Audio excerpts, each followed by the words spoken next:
Good morning students.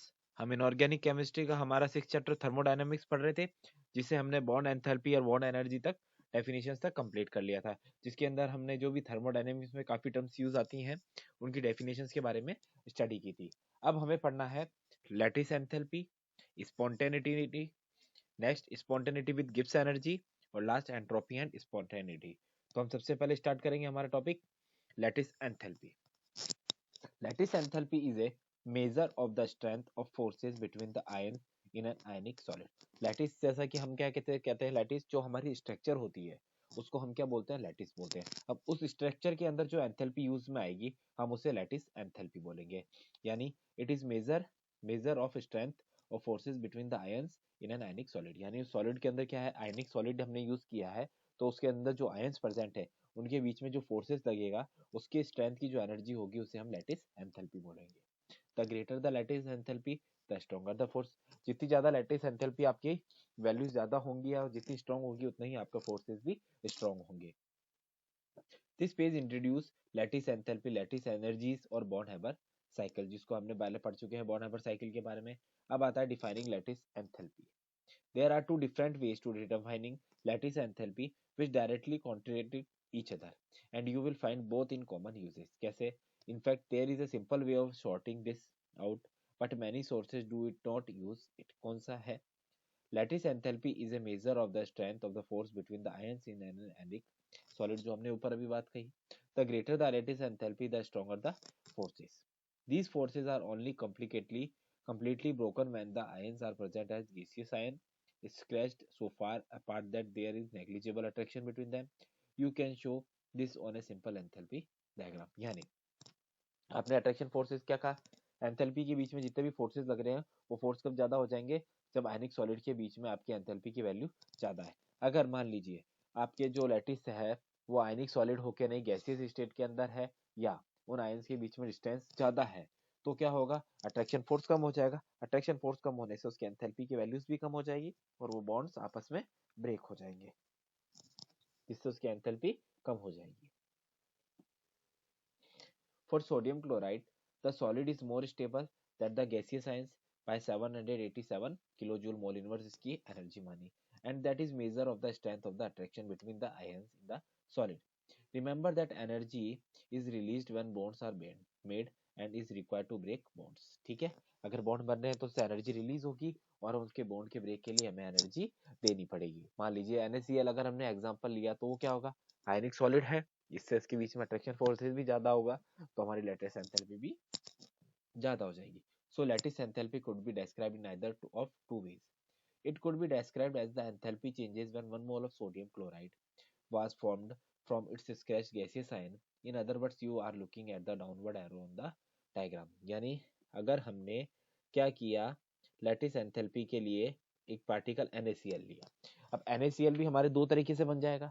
एक बार NaCl को अगर हमने गैसियस पार्टिकल के थ्रू बनाया तो क्या होगा, जब गैसियस पार्टिकल है उनके बीच में आयंस में डिस्टेंस ज्यादा है। अब डिस्टेंस ज्यादा होने की वजह से उसके अंदर अट्रैक्शन भी कम हो रहा है, तो उसके अंदर क्या होगा, हमारा जो एंथैल्पी की वैल्यू है वो डाउनवर्ड जाएगी, यानी डिक्रीज हो जाएगी।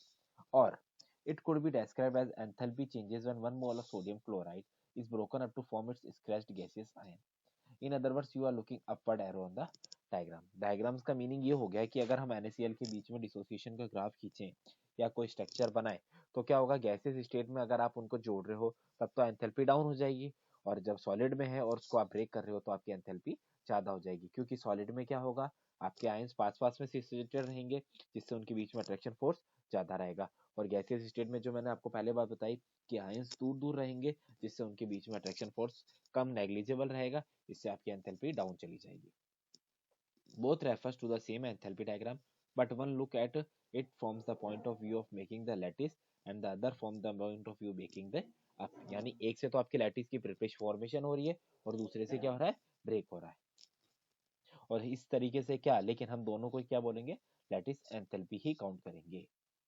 अब फैक्टर अफेक्टिंग लैटिस एंथैल्पी में क्या आ जाएगा, टू फैक्टर्स है मेन। एक तो charge of the ions and ionic radius of the compound मान लीजिए या जो भी सॉलिड है उसकी आयनिक रेडियस करेगी और उसके ऊपर आयंस के ऊपर जो चार्ज है वो उसको डिफेक्ट करेंगे। जैसे ये रहा, अब मान लीजिए NaCl जब गैसीय स्टेट में थे जब तो डाउन में चली जाएगी और अगर सॉलिड में माना जाए तो उसको अपवर्ड में कर देंगे। नेक्स्ट आता है स्पॉन्टेनिटी। थर्मोडायनेमिक्स का फर्स्ट लॉ क्या था? Energy can not be maked and can not be destroyed. According to the first law of thermodynamics, the total energy of an isolated system always remain constant. Constant ही रहेगी. The first law explain about the relationship between the work done by the system और by the system. यानी एक तो system के through या एक system के ऊपर. And the heat absorbed without putting any limitations on the direction of heat flow. However, all process which occurs naturally tends to proceed spontaneously in one direction only. अगर spontaneously देखा जाए तो एक ही direction के अंदर वो होते हैं. What does spontaneity means here? What factor determine the direction in the spontaneous change? Spontaneity का मीन्स ये हो गया है कि आपकी जो भी प्रोसेस है या कोई केमिकल रिएक्शन है वो किस डायरेक्शन में हो रही है, उस डायरेक्शन का पता स्पॉन्टेनिटी के थ्रू ही हम लगा सकते हैं. देखिए spontaneity, a spontaneous process is an irreversible process and it could not be reversed by some external agents. यानी आपकी रिएक्शन एक बार हो गई, जिस डायरेक्शन में डन हो गई वो उसी डायरेक्शन में रहेगी, उसको आप वापस से रिएक्टेंट से प्रोडक्ट से रिएक्टेंट वापस नहीं बना सकते. इसलिए इसने साफ बोला है जो भी स्पॉन्टेनियस प्रोसेस होंगे वो क्या होंगे? इरिवर्सिबल होंगे, और उनके आप अगर कोई भी एक्सटर्नल एजेंट यानी कोई भी फोर्स लगा के उसको वापस से रिवर्सिबल नहीं कर सकते हो. The entropy of any system is defined as the degree of randomness in it. Generally, total entropy changes in the essential parameter which defines the spontaneity of any process. Since most of the chemical reactions fall under the categories of a closed system and open system, we can say there is change in entropy to along with the change in entropy. Enthalpy में भी changes कब होंगे? Entropy के accordingly.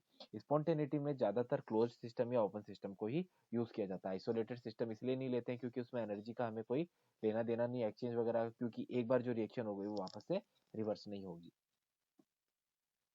Since change in enthalpy also increases or decreases the randomness by affecting the molecular motions. करेगी change क्योंकि enthalpy को increase या decrease करोगे तभी आपकी स्पॉन्टेनिटी रिएक्शंस की स्पीड भी चेंज हो जाएगी या बढ़ सकती है. Entropy change alone cannot account for the spontaneity of such a process. Therefore, for explaining the spontaneity of a process, we use Gibbs change energy या Gibbs energy changes को हम यूज करेंगे. Gibbs energy is a state function है and is extensive property होती है. extensive properties यानी उसके ऊपर डिपेंड करती है. The general expression for Gibbs energy क्या होगा? देखिए डेल्टा जी अगर सिस्टम की है तो हम उसके लिए delta H system minus T delta S, यानी एंट्रोपी और एंथैल्पी दोनों को हम इसके अंदर यूज कर सकते हैं. किसके अंदर? गिब्स इक्वेशन के अंदर, जहाँ पे डेल्टा जी ऑफ सिस्टम तो हो जाएगा हमारा Gibbs energy changes of the system, delta H system enthalpy change of the system, and delta H system क्या हो जाएगा? Entropy changes of the system, और टी हमारा टेम्परेचर ऑफ द सिस्टम है. इसी को हम बोलते हैं गिब्स इक्वेशन, जो आगे बहुत इंपॉर्टेंट है. नेक्स्ट आया एंट्रोपी एंड स्पॉन्टेनिटी. अब स्पॉन्टेनियस प्रोसेस के लिए हमने क्या कहा? टोटल जो भी एंट्रोपी है वो हमेशा क्या होगी? ग्रेटर देन जीरो, जीरो से ज्यादा होगी. तो अब एंट्रोपी को कैलकुलेट करने के लिए क्या करेंगे हम? डेल्टा एच सिस्टम के क्या हो जाएगी, या टोटल सिस्टम की और सराउंडिंग की जो भी एंट्रोपी है उसका total entropy change for the process, and delta system entropy changes for the system, and delta surrounding entropy changes of the surrounding.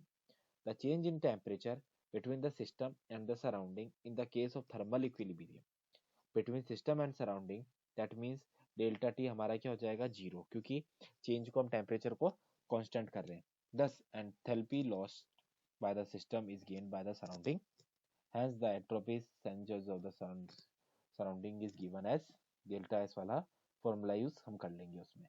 कैसे?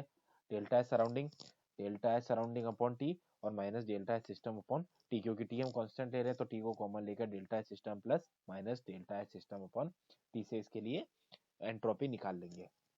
इन terms of enthalpy, delta S surrounding हो गया change in enthalpy of the surrounding, delta S system change in enthalpy of the system.